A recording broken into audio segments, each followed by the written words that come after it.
Everyone, welcome to another episode of Rockstar Doctor Life.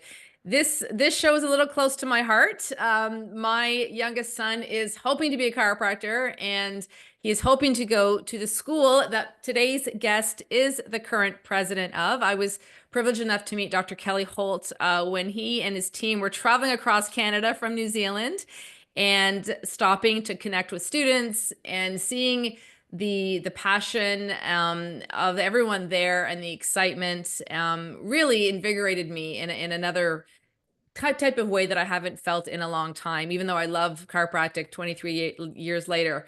So with that all being said, Dr. Kelly Holt, the president of the New Zealand College of Chiropractic, is here to join me today. Thank you for being with me. Wonderful to catch up with you today, Melissa.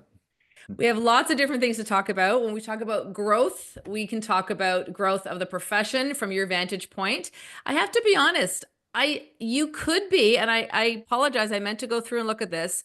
You could be the first and possibly only president of a chiropractic college that I've had the chance to have on the show. That's pretty special if that's the case, It then. could be. Yeah.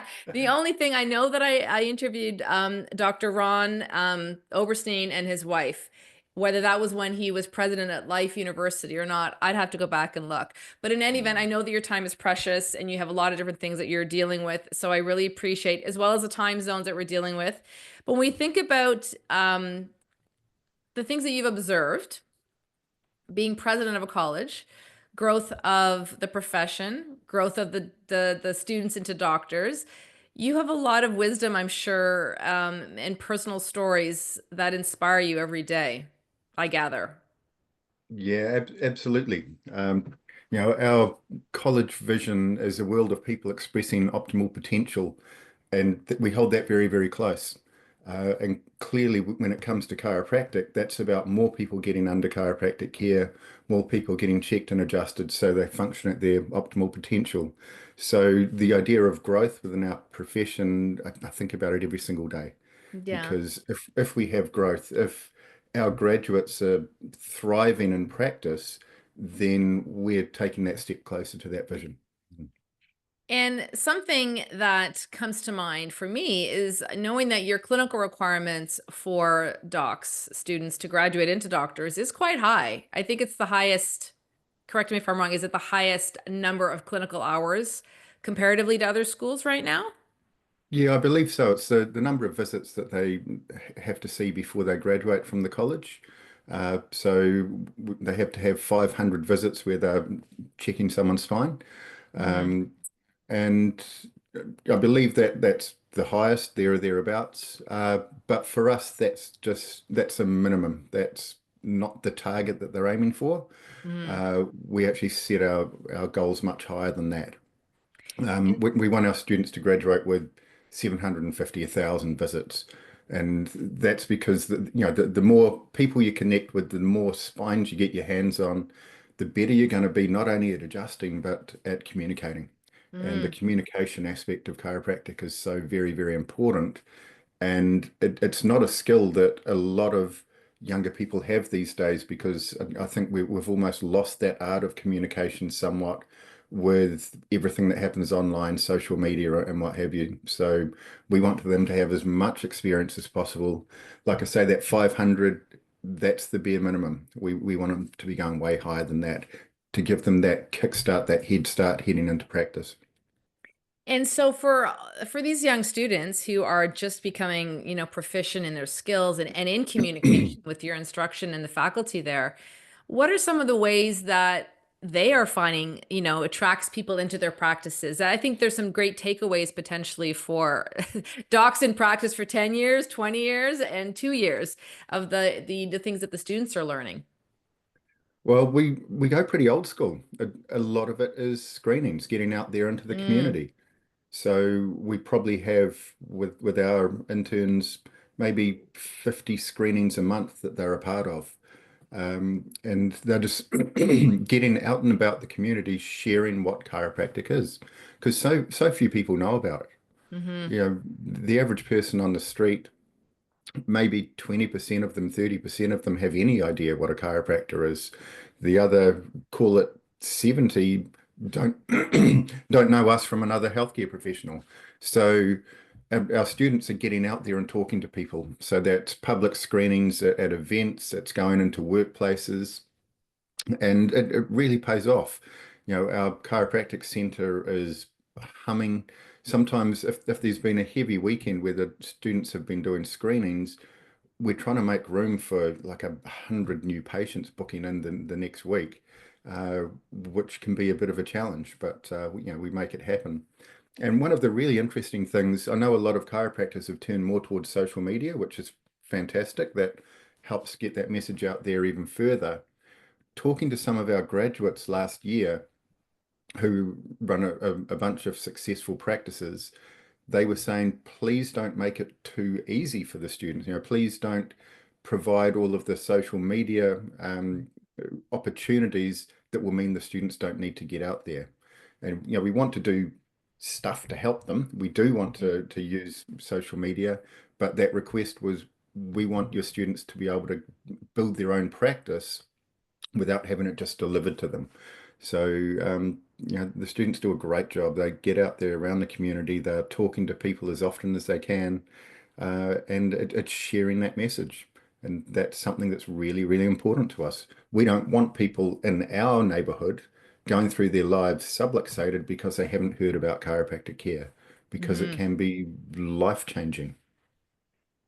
Well, and what comes to mind for me is that approach, as it's simple, marketing 101 is just tell people your message, right? It's getting out in person and building that connection, that authority, that trust. And, with that strategy, your students are not only learning how to, be brave and courageous and put themselves out there in public, but also having to explain things, right? And communication is something that we can all continually improve upon. The language that we use, how do we make it relatable to the general public? What kind of languaging is gonna best connect with people? So it's an approach. To me, what I hear is that it targets a lot of different aspects of being a successful practitioner. Oh, absolutely. Even the people that you're talking to that are never going to come in and see you as a chiropractor, you're learning as a future chiropractor how to communicate with them. Yeah. Um, How to you know, get the just deal with the people who tell you you're crazy, or they don't believe in chiropractic, or they heard something different. I mean, I'm sure that your students in New Zealand, it must be similar to other parts of the world, that there's still a lot of confusion around types of doctors and types of chiropractors, and why are we different than what a physiotherapist can do in some places. So them being able to differentiate themselves as far as what we do that is unique potentially, would be a massive learning advantage. oh, yes, absolutely. Like I say, so many people out there in the public just have no idea about us. So, they're often educating someone from scratch. Mhm. And I mean, you don't take someone from A to Z in 3 minutes at a spinal screening, but you might pique someone's interest to come in and have their spine checked more comprehensively, or create another opportunity to communicate with them. Um, yeah, they learn a lot. And we've got a Mhm. community events club where the students get together and it's working on those communication skills when they are out there in the community. It's pretty cool. It's something that must keep you and your team, really engaged. I mean, I can't. We were chatting about this in the pre-chat. Being around that new vitality and that energy of excitement, it must be infectious for the faculty as well. I'm sure this, not, life is not without challenges. All work has its, problem days and good and bad. But to me, that is what I've observed so far. Yeah, we've got a really engaged staff and faculty. We run our um, every year we do the surveys looking at how we're going, and we survey the staff and faculty, and our engagement scores are really, really high. And that comes down to uh, really passionate people. They're passionate about the success of our graduates. So, Mhm. that makes all the world of difference when we've got people teaching that next generation of chiropractors who are passionate about chiropractic. It really pays off. Mhm. So, and I get sent things all the time from either staff, faculty, or chiropractors out in the field when they go past a screening or they see something where we're advertising the college. They're proud to see chiropractic out there Mhm. in the public, which is really, really cool. I'm sure that for you being, we didn't even talk about this at the beginning. We just kind of jumped right in. But your story of from being in practice and what's inspired you as a chiropractor is also something that helps you lead the school. So maybe we can just backtrack a little tiny bit and Mhm. talk about like, okay, who is Dr. Kelly Holt? Like, how did you find yourself in this position right now, being the president of a chiropractic college? Well, going right back to high school, I wasn't sure what I wanted to do when I left high school. I wanted to go to university. I was always going to do something, but I didn't know what. Hadn't found that thing that really inspired me. So I took a year off after high school, always with the intention of I'm going to go to university at the end of that year, and got a crappy job in a supermarket, knowing that was really going to help my motivation because I didn't want to be getting up at 5 o'clock every morning to go and stack shelves at a supermarket. So I went through that year, got to the end of the year, and I'd been seeing a chiropractor for a long time, a fantastic chiropractor. And he said to me, "So what are you going to do?" And I said, "I still don't know."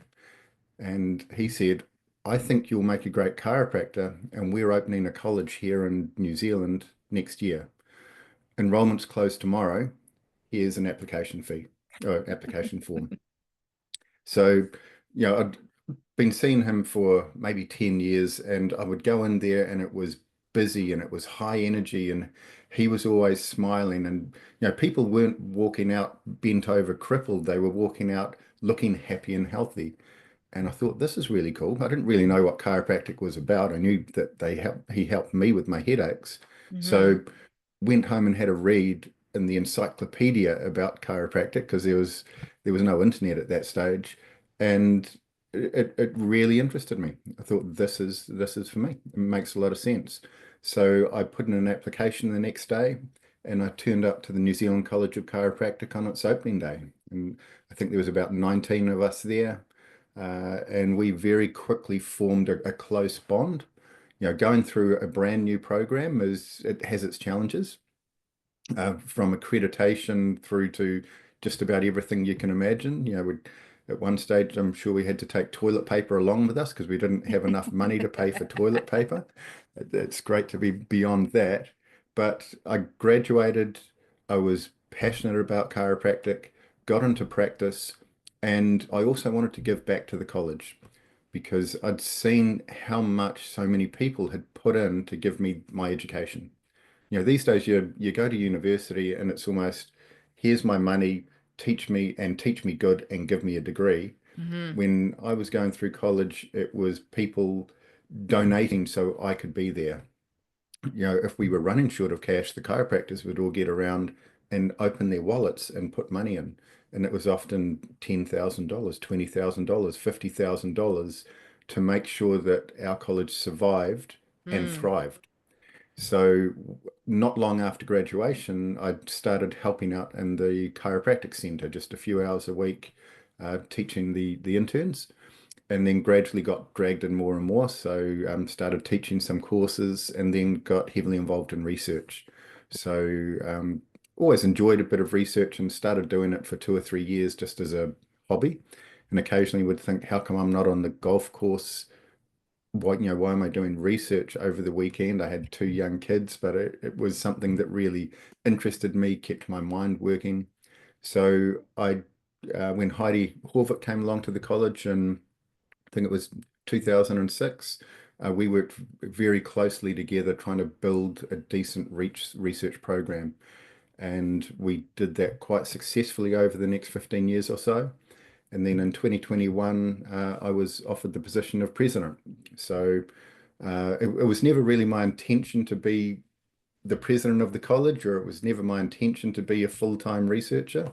As I went through college, I was just looking forward to being in practice, and I did that for 10 years. Mm. And then gradually it became challenging to keep practice going with everything else I was doing. There weren't enough hours in the week, and Hmm. a fair bit of travel with the research as well. So, were you one of the first graduating classes? Yeah, so I was part of that That's pioneer class. incredible. Yeah, it was quite a journey. We had Yeah. some challenges with accreditation. There were times that we didn't know whether we were going to be able to practice or not. Hmm. we had to sit an exam from an overseas chiropractic college to convince our chiropractic board that we were worthy of practicing. And Hmm. that overseas college had a very different focus to us. We had a very strong focus on detecting and correcting subluxations. That's what chiropractic was all about. Hmm. Whereas a lot of the overseas programs are a lot more diagnostic in their focus and medical management, which wasn't our main focus at our Hmm. college. So we Hmm. had to work really, really hard as a group to pass that exam. 70% of us had to pass or else we weren't going to be able to graduate. So if I'd sat the exam and got 100% and not enough of my class had passed, it didn't matter if I got 100%. We weren't going to be able to graduate and practice. Hmm. So as it turned out, 71% of our class passed that exam. Um, and that gave us the opportunity to get into practice. And so many people from that first class that I came through the college with are still my best friends today. And Yeah. we're 31 years later. What a bonding experience. And it gives me such a reaction just thinking of the vision that, the people who founded the school had. Like it's not a small feat, like to just start a school and to have, I think you said like what, 19 like students, like their first class. Yeah. Like to just start from the ground up, like it's like practice, right? Building something. But what an inspiring position for those docs to be in, and thankful that they did so, and they had the resources, right, and the success and the knowledge and the passion. And 10 years, it looks like you're coming up to then 10 years of being president. No, 2021. So Oh, 2021. My mistake. 4 years. Sorry. Yeah, So 5 years. What are we at? 4 years. 4 years. Yeah, Yeah. those founders of our college, we owe so much to them.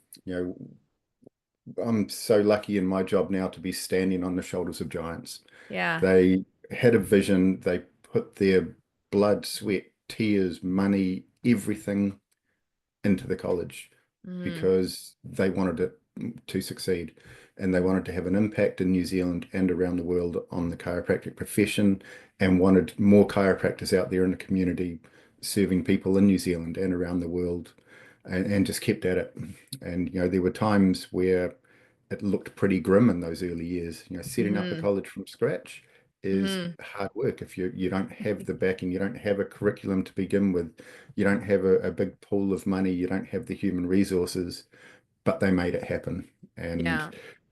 personally, I'm so grateful to those founders of our college and the people who have built it to where it is today, which is an institution we're very, very proud of. Mm-hmm. And in your time at the college, I'm sure you've seen also challenges within practice growth, within the growth as a profession. I mean, I've been in practice now 23 years, and I think I've seen some changes, but sometimes I think I haven't seen enough changes. And I'd be curious about your vantage point being in the world of academics and what you're seeing as far as challenges to the profession growing as a whole. Yeah, really good question. It's something that we're really focused on here in New Zealand at the moment is we've got our own little ecosystem, really. Mm-hmm. We're a country made up of two islands with a handful of others sprinkled around the place. We've got about 5 million people and sitting in the middle of the South Pacific.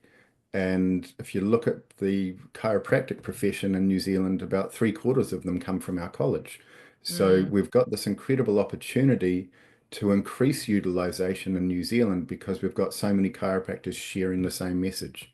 So that's a focus for us over the next few years is how can our college work with our chiropractic association, which is fantastic. We work together very well, and also support our graduates and our alumni so they can thrive in practice because we want to see them growing. mm-hmm. I think on average, chiropractic practices have decreased in the amount of people that they're seeing over the last several decades from what I've read. And that partly comes down to, I think, far more competition. If Right. you went back 30 or 40 years, there weren't that many other healthcare professionals out there who were playing in our ballpark. That's Right. changed quite a lot. Um, and partly, I think, depending on where you're practicing, chiropractic's been diluted as well. So Yeah. you talked earlier about what's the difference between a physiotherapist and a chiropractor. You go to some chiropractic offices and there's not much of a difference there. Hmm. So the identity of chiropractic needs more publicity. More people Yeah. need to know about us. So I'd like to see our graduates absolutely thriving in practice. I want to see chiropractors thriving in practice and the people in their communities seeking them out. Hmm. So understanding what chiropractic is and coming to them because they know it's of value. And that's something that we're going to work on over the next few years. As in New Zealand, we've got this opportunity of increasing that public awareness if we can put some resource into that. So we're going to do that. Yeah, and I think when it comes even to, marketing our practices, knowing your unique services and your unique identity, I mean, we can talk about, your unique selling proposition and all these different ways to look at it, but it is to me what we do in the neurological intervention through a chiropractic adjustment, regardless of technique that you use, regardless even of philosophy, because even people who, in my observation, people who focus on sports injuries, and I've had colleagues who did that, they say still there's nothing that tops an adjustment for the effects on the human body. So on some level, and probably your work in the research world can attest to this, there is that similarity amongst chiropractors that if you're adjusting people, you're making a neurological difference in their body and how their body expresses itself. But there's resistance in some doctors about how they want to take that and how they want to communicate that. And that to me is a difference. I've always seen it. I've always been in the camp of chiropractic is a whole body vitalistic way to support your body's overall function, your health. And so I don't understand the limitations that doctors put on themselves by saying they're only going to treat back pain or only going to do, they're doing now acupuncture, whatever else. To me, I've never grown up with that. It was never the model that I understood. But I'm sure that docs listening to this may have different opinions. So just trying to help people understand, like the more you differentiate what you do as a doctor and really start to hone in on research or get certainty and clarity, that's always going to set you apart when you're trying to grow a practice. Yeah, 100%. I've been brought up in this evidence-based world. I did my PhD in the School of Population Health at Auckland University, which is basically GPs, epidemiologists, very different world to chiropractic. Hmm. In fact, to get into that program, um, the head of the program, when I put in my application, said, "Why would I want a chiropractor in my university? They cause strokes." And so I had to go into a meeting as a new PhD student with a very experienced epidemiologist to talk Hmm. about the risk of chiropractic and strokes. And luckily, I could just bring in the research that was out there, present him with the research, and being an epidemiologist, he went, "Yep, yep, yep," asked me a few Yeah. questions and said, "Oh, that makes sense. Welcome to the faculty, welcome to the department." So I've been a big part of evidence-based practice, and it's Yeah. got a lot of pitfalls. I think the application of it, I don't agree with, particularly in a profession like ours, Right. because of really become the supremacy of the clinical trial. Right. And the other aspects of evidence-based practice, the patient's beliefs, their values, your clinical experience, or the experience of your profession have been relegated to a very distant second and third place. So it's all about the clinical trials. And the Mm. reality is, as a profession, we haven't done very many clinical trials that are very good. Right. We've done a handful of mainly small clinical trials, and most of those are focused on back pain.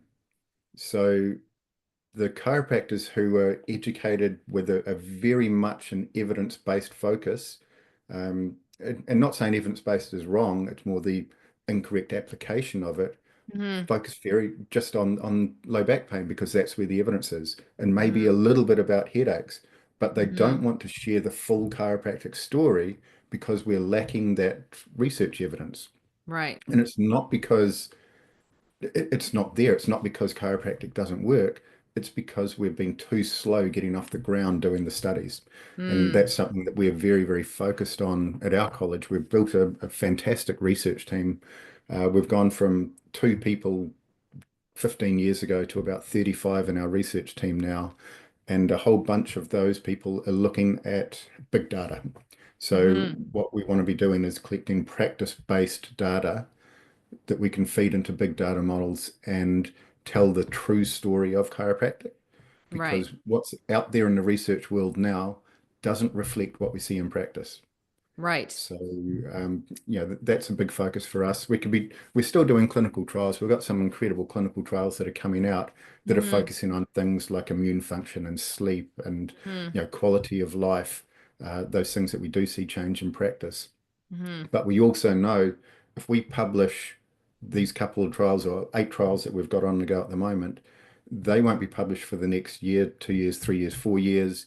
And to really have a big influence from an evidence-based perspective, those need to be replicated, again and again. So that can Right. take years and years and years and years. So we'll do those, but we'll also focus on practice-based research where you're taking 1 million people and their journey under chiropractic care. And the technology exists these days to be able to make some pretty interesting calls about what happens in practice from that sort of scale of data.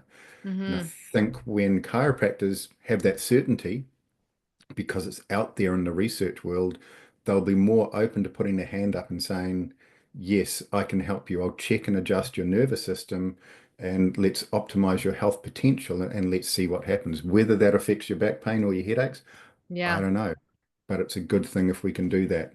So I think you made a really good point there about research needing to be able to support what we do in practice. And Mm-hmm. currently, with that application of evidence-based practice, it doesn't work. It doesn't work for our profession, and it Mm-hmm. doesn't work for the people out there in the communities who are missing out on what we've got to offer. Right. Because what I'm hearing is, that there's even practitioners who see what we see, but they, because the evidence, so to speak, the randomized clinical trials or whatever the research world deems as the appropriate amount of time and replicatable studies and whatnot, because that's still not there to the extent that some practitioners might want to see, they're limiting themselves. Is that correct? Yeah, and it's not just the practitioners. Often it comes from the regulators. Yeah. So Yes. many of the chiropractic regulators around the world set a ridiculously high bar for chiropractic Hmm. that other health professionals can't achieve. That they want to see not just randomized controlled trials. You've got to have systematic reviews that Mm-hmm. support whatever your treatment or intervention is for whatever the condition is. But you Mm-hmm. look at systematic reviews, and I've done them myself.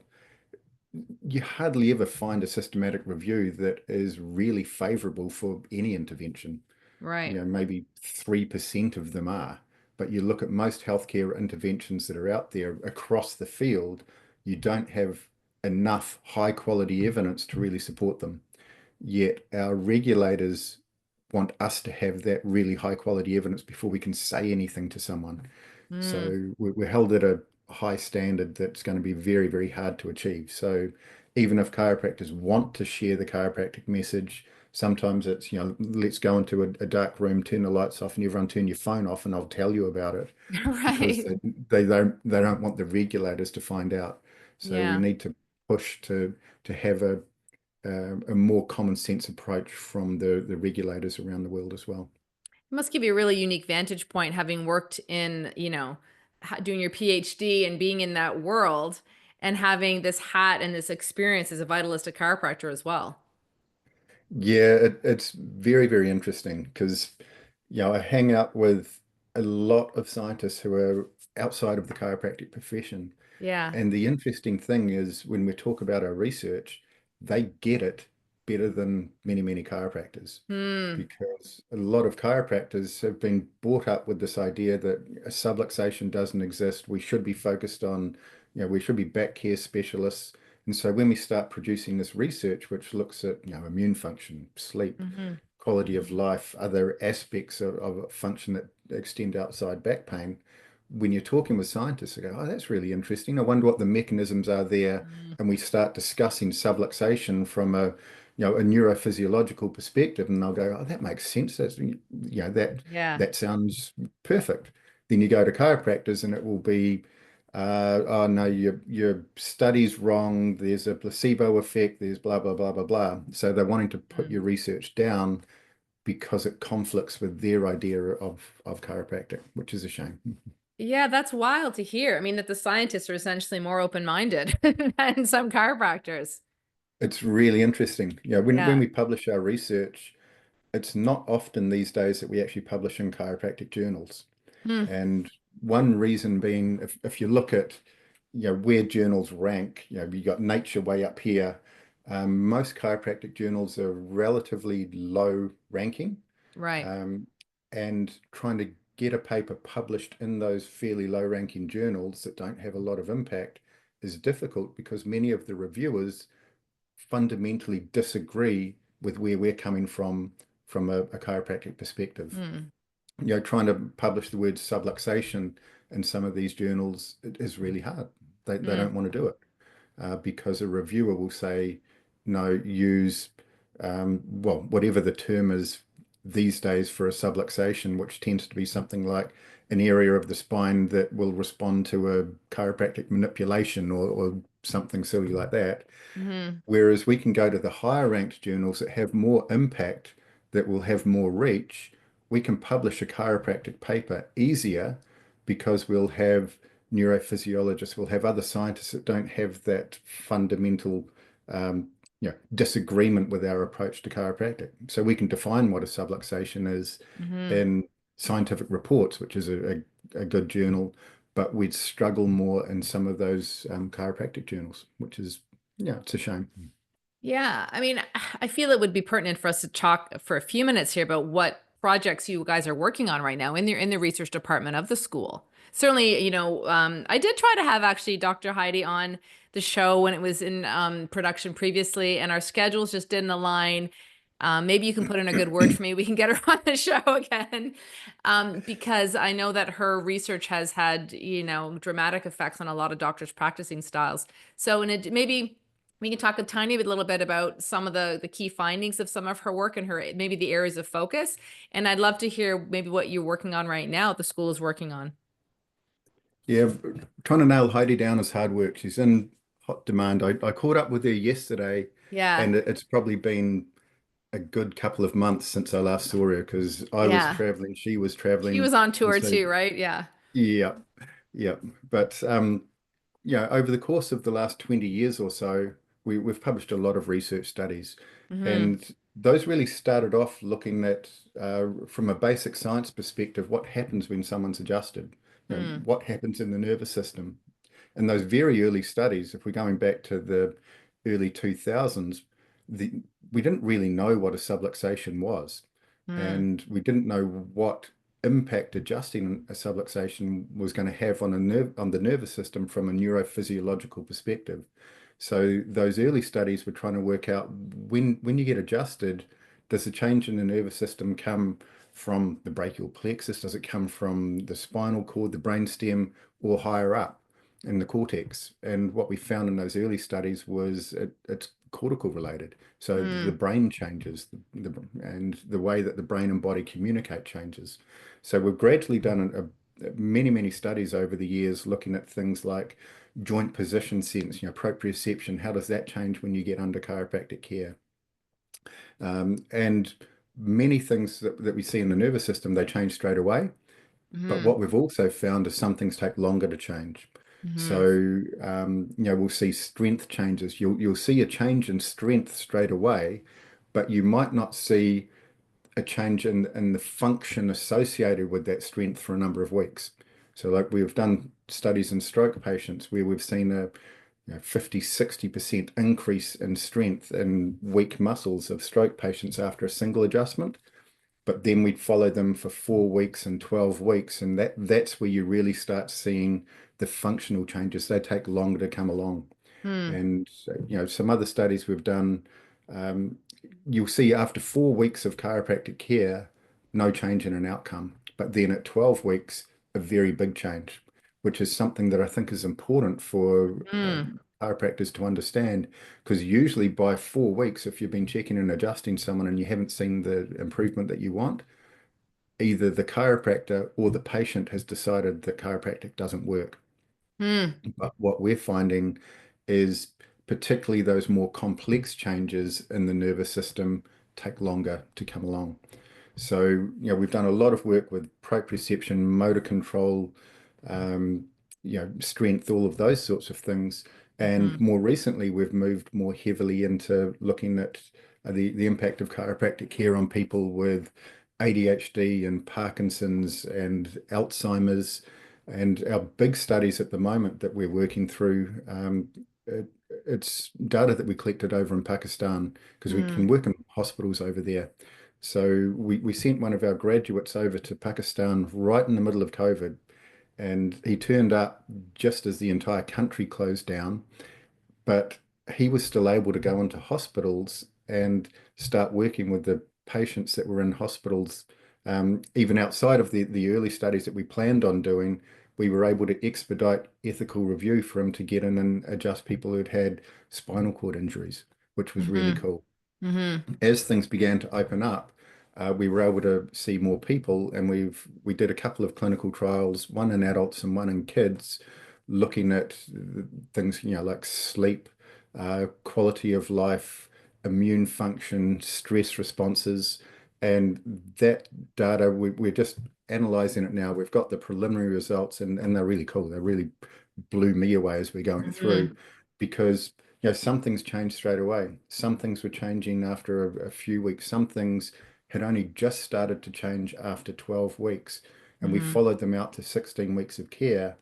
And the biggest lesson that we learned, apart from chiropractic does have an impact on immune function, does have an impact on stress, does have an impact on mm, sleep, is we didn't follow them long enough. right. 16 weeks wasn't long enough. We want to be following these people for a year to get a better understanding of how chiropractic care influences their overall health, wellness, and quality of life. hmm It's really impressive to me because I think of, I've been in practice for 23 years, been in chiropractic for 27, right? From when I first started. And there was data and information back then when I was in school and things that we were being exposed to from different seminars and mentors that I had. And I felt like at that point there was enough for me to understand that there was a neurological, consequence to a chiropractic adjustment, enough to give me the groundedness to have some confidence in what I would share with people. But then when you add it into practice, you start to actually see firsthand, and I know that's why I'm still so excited about chiropractic now, is that I see things change constantly. You see more kids that are thriving, you see them heal, and it's wild to now have more evidence like the work that you guys are doing to really put those pieces together for, especially for new practitioners, for the docs that maybe don't have a lot of strong mentorship around them, or people that just need to see more evidence and more data to support what they are anecdotally seeing, or just the testimonials that patients have. Like, I know when people they get adjusted and sometimes they're just mood changes, like they're just walking differently, I'm breathing differently. And one woman said to me, I'll never forget it. She's like, I've never really done any drugs, but I feel like if you did, this is what it would feel like. Like they have all these beautiful analogies about how their body feels differently that's regulated through their nervous system, with their chiropractic experience. So now that your team and the faculty, like the evidence coming together is only going to help doctors understand what's actually happening to another level. Oh, absolutely. And that was one of my frustrations in practice is seeing these amazing life-changing things happening and Hmm. knowing what was out there in the research world and the high level research didn't back up what I was seeing with my own eyes. Yeah. You can have case studies, which I love case studies, and they will tell a story, but you can't use a case study to show a cause and effect relationship. So, that was one of my concerns is the story from the research world doesn't support what I'm seeing in practice. Hmm. So that was a big driver for me of how can we actually study what happens in a real chiropractic practice and bring that story to life to give Hmm. more chiropractors the confidence to be able to communicate better with the people they're seeing. So what I'm gathering from this chat about research is that 10 years from now, we're going to have more information because that's just, maybe even a few years, like the amount of time it takes to do the trials, to then get it published, to get it reviewed. Like there's a lot of steps in the research process that the average person or doctor wouldn't even be aware of. Yeah, it works at a glacial slow pace. If you look at the traditional research timeline, from coming up with the concept for a study through to it being published is generally many years. You know, Mm, you're usually seeking funding from somewhere. You're putting in an application that might get turned down. You put an application somewhere else. You modify the study. You finally get the funding. You go through the ethics review process. That finally gets a tick off after a few months. And mm, then you go on and start collecting data. And if you're doing a project that has 100 people in or 200 people, you've got to recruit all of those people and you've got to see them over a period of time. And mm, like in those Pakistani studies, we had this chiropractor seeing people, 300 and 400 people a week to be able to mm, do these randomized controlled trials. But mm. he was collecting that data, what, 3 or 4 years ago. Right, And we'd spent a number of years before that getting to the stage where we could actually send them over there. right, And now, 3 or 4 years later, we've only just done the initial analysis of the data because there was so much of it. And right. it's going to take us probably a good couple of years to get the stuff published.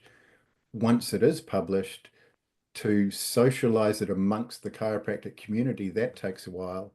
And Mm, for it to end up in a textbook, which is, the traditional way of teaching, that's mm. probably 5 or 10 years down the track.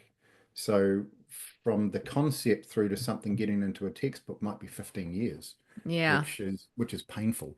So yeah, I think the whole research process is speeding up, yeah. particularly if we're going down the track of practice-based research where you're collecting data from practices constantly and you have that Hmm. constant flow coming into a project and you've got a team analyzing it constantly, we're going to see that speed up a whole heap, but it Hmm. is still frustratingly slow.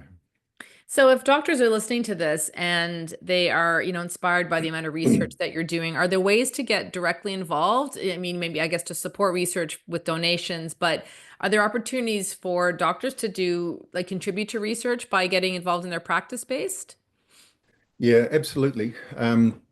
One of the things that we're working on, and it's not just us, there are other groups in chiropractic working on this, is creating practice-based research networks. Hmm. So it's how do we tap into what's going on in your practice so we can help tell that story. So the approach that we're taking is we're working with a software company that's already got a pretty big footprint in New Zealand and around the world to modify what their software package, their practice management system, to be chiropractic focused and to give it the ability to collect data that we think is going to be useful in a practice-based research network. And so we're hoping to launch that in our chiropractic center at the college later on this year. Hmm. And in that center, we'd have 50,000 people a year coming through there. That's going to give us a good start to test the software, see if it's working the way we want. And Hmm. then we want to roll that out to the chiropractic profession. And that would start in New Zealand and then move its way around the world. And I know there's other outfits in the US, for example, who are creating practice-based research networks Hmm. that are easy to be a part of. They've been Hmm. around a while, but traditionally the old school ones are very manual. You're filling in a lot of paperwork, which chiropractors don't like. So we want to make it as No. easy as possible. Yeah. Um, so those opportunities are going to be out there sooner rather than later, not Yeah. necessarily there right now. But chiropractors can help by writing up case studies. They're pretty easy to do these days, Hmm. especially if you have Chat GPT on your side. Hmm. That can help expedite how you write up a case study. You're not going to let it do it for you, but can take a process that might have taken a few days down to much shorter, maybe a day or so. Hmm. Um, and there are various chiropractic research studies going on around the place that chiropractors can be involved in. So Hmm. not everyone has that opportunity if there isn't a study going in their location. The practice-based research networks that are coming, everyone eventually will be able to have that opportunity to be a part of that. And the more people who are, the better. We want thousands of chiropractors to be involved in our practice-based research network. We want Hmm. to be able to tell the story of millions of people who are getting under care. Hmm. So to a small degree, there's a bit of wait, but chiropractors can get involved straight away. Anyone can write a case study, and that helps us. As Hmm. researchers, if we've got case study evidence, it makes it easier for us to get funding and ethical approval to do a randomized controlled trial, for example. Hmm. It must have been, you have a research base and clearly a love of research and interest in it. Um, Not everyone has that kind of a deep analytical mind or the ability Mm. to dive. I mean, I'm one of them. I can present information, I've got enthusiasm, I've got lots of skills, but Mm. I tend to get a little bit lost sometimes. And I know a lot of practitioners just they love the idea of research, but they just want the Coles notes. They want it explained simply, give me the tangible, the ideas, that they can then apply in communications, because the average patient also has to have things really simple, right? And Mm. you mentioned earlier that a lot of what your students are doing is learning how to communicate. So, Yep. when it comes to practice growth and learning how to grow your practice through communication, are there some things that you're finding as a school that are foundational for communication and growth, especially with the model of chiropractic that you guys have? Absolutely. It's a simple thing is keep it simple. Yeah. It's very easy to take the research that we do and communicate it in a way that no one understands. Right. And it might make you feel very important and clever to be able to use a whole bunch of great big long words, but that's not serving anyone apart from your own ego. No. So, this is where one of the reasons I love Heidi so much is she's an absolute genius. She has an incredible vision. I've been so lucky to work closely with her for 20 years. And when we get together, it's usually over a glass of wine or two and bounce ideas around. I get inspired by her and her vision.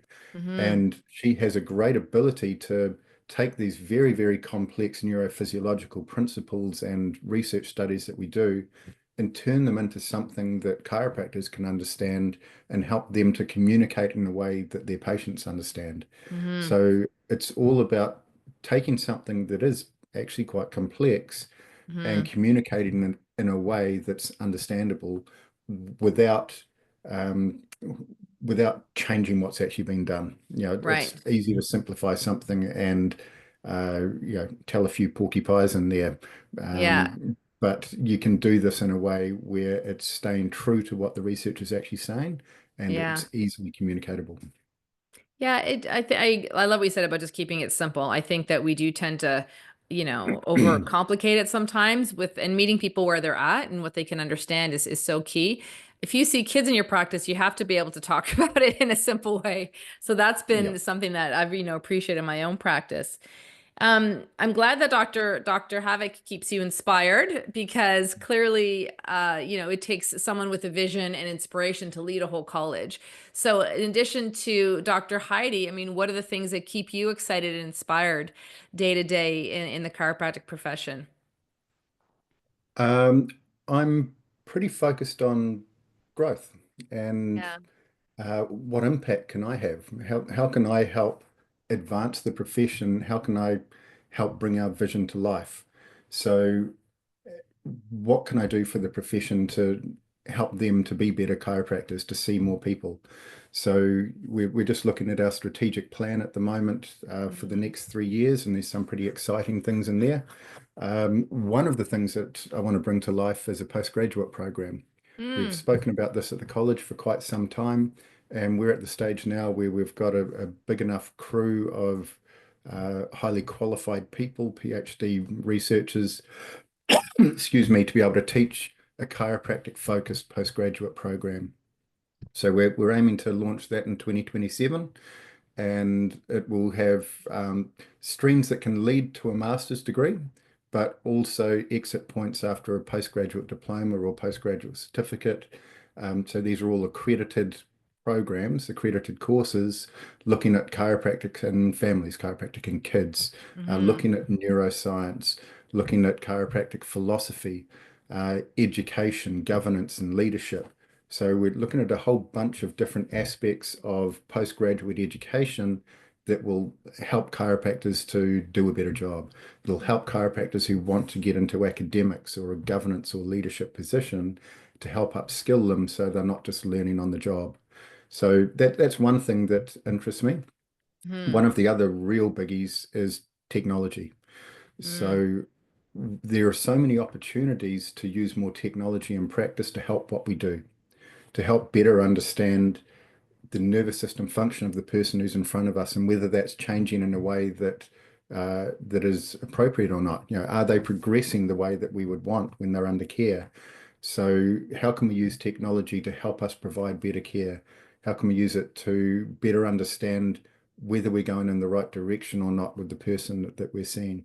So we're very lucky. We've got a really strong technology team at the college. Mm, We we host what's called the Biodesign Lab, which came to us from another university, and it's a hub for researchers who are designing wellness-based technology. And I think there's 13 different scientists from different institutions around the world who come together in this hub and develop the technology that could then go into practice to help us in mm-hmm, practice. And so you go around the college and you see people wearing all of these wearables that we've been developing that are all about assessing nervous system function, autonomic nervous system function, mm, or we've got other technology that's coming through.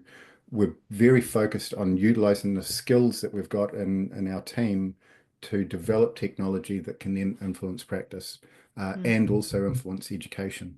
mm-hmm, So one of the things that I'm really interested in at the moment is some VR technology, so VR goggles, mm-hmm, and creating avatars of patients who are coming in to see chiropractors and having our junior students before they get into the chiropractic center been able to run through a case history and a explanation of chiropractic to this computer generated avatar. And it's like a chatbot. So they're right. talking to each other. We can load whatever we want into this person. They can be, a 4-year-old or a 84-year-old. They can have a previous background in chiropractic or they could hate chiropractic. And it's all about developing those communication skills before you're even let loose on a real Mm-hmm, patient. So you're that step ahead. So mm-hmm. there's lots going on at the moment that Sounds like I'm it. passionate about. We're Yeah, always trying to update our program. So yeah. each year we review what we're doing to see if we can make little tweaks along the way to enhance the program. Uh, but yeah, there's a lot going on that's very, very exciting. Mm-hmm. Sounds like it's a good fit for you in your role there right now. It keeps me inspired, keeps me Yeah, very, very interested.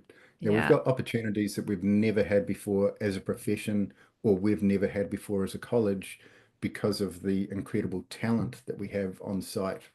Mm-hmm, Uh, and that's within the profession and a very broad scientific team outside of the profession, but people who are very much aligned with our focus. You mm-hmm. know, we've got scientists who've been bioengineers for 30 years, and they are the most amazing vitalists. And they just Right. slot straight into our program. You know, they may as well be chiropractors, yet they're Yeah, studying bioengineering. yeah. Well, I think that we've had we've covered a lot of ground, so to speak, in this Mhm. conversation, right? From the basic ways of connecting with people that your students are getting involved in their communities and sharing the ideas and learning how to communicate. I think, docs, if you're listening, that's always going to be a tried and true marketing, and growth oriented thing to do is to improve your speaking skills and connecting with people, whether that's one-on-one or that's in bigger groups or it's at screenings or workplaces, wherever. Get out and talk to people about the work that you do. We've talked about the world-class research that you are doing at the school and how that, ripple effect of research essentially will affect all of us as practitioners, which is really exciting. And technology, we've talked about a lot of different things here about the growth of the profession as a whole. And it's exciting to me, it's exciting for me to watch. It's exciting for me to think about my son being part of a profession that's going to continue to grow and hopefully catch up to, like I said earlier, to the things that we've seen anecdotally or in our practices, to actually be able to have evidence and words and research studies to prove all the amazing things that we see is quite exciting. So I really appreciate your time today. It's been wonderful to chat. I've really enjoyed it. Thanks, Melissa. Docs, will make sure that you'll see in the show notes that everything you need to know about the New Zealand College of Chiropractic.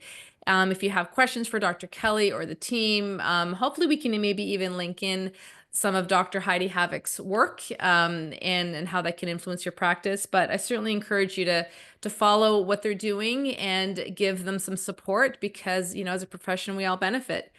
So thanks again, Dr. Kelly. And hopefully, with any luck, I'll get to see you in person again one of these days and maybe have a nice glass of New Zealand wine. Sounds like a great idea.